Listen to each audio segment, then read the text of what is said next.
my name is Tim Moody. I am the Public Information Officer with the Randolph County School System, and I am here with our Superintendent, Dr. Gainey, and we're here to talk about the weather, specifically to talk about inclement weather and the need to make school-related weather decisions.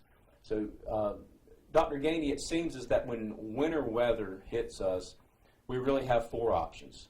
One is to have school as normal. Two is to cancel school. Three would be to delay the start of school. And four would be to dismiss early. So regardless of which of those plays out, what is part of the decision-making process? Can you just walk us through what goes in to making that decision? Yes, Tim, when we go home in the evening and we have the possibility of a weather event for the next day, it kind of triggers a lot of things. And begin with, early the next morning, about 3 o'clock in the morning, Transportation Department staff and Marty Trotter, Assistant Superintendent for Operations, and myself, we're out and about. They're out on the roads, and Marty and I are in here watching weather reports, talking to the National Weather Service, talking to Emergency Services Group, to see if there's any developments, maybe bad roads are developing along the around the county. We're getting reports from transportation staff, and we're just trying to get as much information as we can to make a decision, a good decision for the school system and for everybody's safety. We're talking to neighboring school systems, Alamance, Guilford, Davidson, Moore County, see what they're seeing. And then we get to about 5 o'clock, and we have to make a decision around 5 o'clock for that particular day. And because by 5:15 we need to get a call out to the parents. And we don't make a call if we're going to school as normal. But we do make a call if we're going to delay the start of the school day or we're going to cancel the school day. And we have to make that call at 5:15 in the morning because of the amount of time it takes to get the buses out to pick up the students and get them into school on time, which it takes us about 2 hours and 20 minutes for the buses to roll to the homes, pick up the students, and get them to school on time. Okay, so now let's say that the students and the staff are in school and winter weather comes in and we have to make a decision. Do we stay in school or do we dismiss early? Creates a little bit different dynamic. What is involved in that decision? If we have to release early, there's a couple important steps. Number one, we're watching the weather because we have the threat of bad weather. We know that and we're watching it. But one of the things we try to do is give parents an hour notice if we're going to release. So if we're going to release at 11 because of the weather, we're going to try to make an announcement by 10 o'clock. And it also helps the schools. The schools have to make plans at the school site as well to get ready for that early release. And another factor in the decision of the early release is what I mentioned earlier is from the time the buses leave the school with the kids to delivering them at home and then coming back to the school to park, it takes about 2 hours and 20 minutes. So that factor, you've got to get enough time to get the buses out with the kids and back parked before the bad weather arrives. So I will tell you that's the case that makes me the most nervous because I worry about, particularly our little students, our younger students, going home to no one being at home.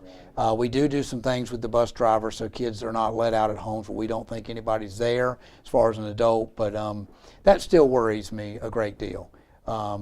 So that's the factors that go into it. It's a lot of timing when we release early. Okay, so you mentioned earlier that if we are going to have school as normal, then there is no communication that goes out.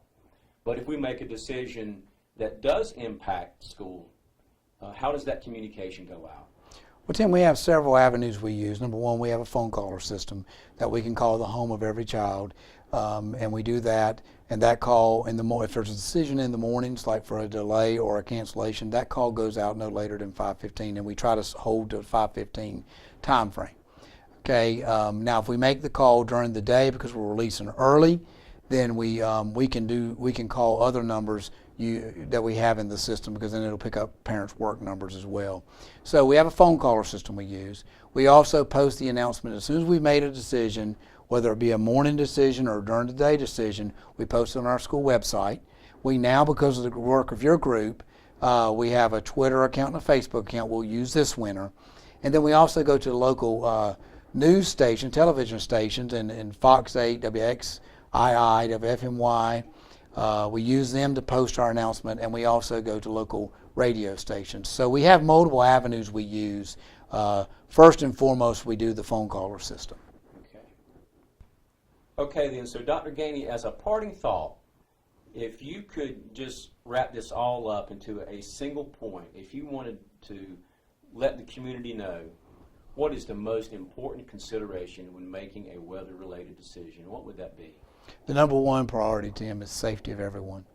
I understand when we make a decision to cancel school, delay school start, or to let school out early. I understand it changes everybody's schedules for that day, and whether it be parent schedules or staff member schedules, but safety is our number one priority. We have to think about the safety of our students, not only students, not only younger students, but also we can't forget that we have many inexperienced drivers at the high school level that are student drivers. We need to think about the safety of our staff members who are coming to and from school. We want them to be able to get home safely. And another group that sometimes we don't think about is the safety of the parents. Many parents drive their children to school, and we want them to be in safe conditions when they're bringing kids to and from school. So that weighs heavily on our minds when we're making these decisions. We're going to miss. There's going to be a time when we're going to make a decision and the weather was projected to come in or predicted to come in and it doesn't. But at the end of the day, if everybody's safe, I understand that it messes up people's schedules, but our number one priority is we want the day to end with everybody safe.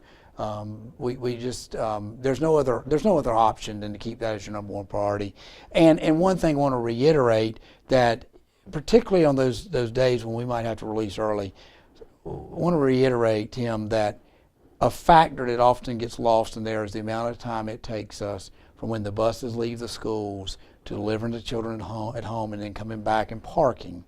That's a good 2 hours and 20 minutes. So that has to factor in that decision. And again, I think I mentioned this, but if I didn't, the one that really, the toughest decision it seems, in my opinion, to be that one about releasing early, because I want to make sure we're getting the kids off campus soon enough to get home before the weather arrives. And I do worry about the little ones going home and the possibility that no one's there. Right. Okay, well, Dr. Gainey, thank you so much. Hopefully this has been informative and helpful for our audience and for all of you in the community. And now we're all just going to hope for good weather this winter. Thank you.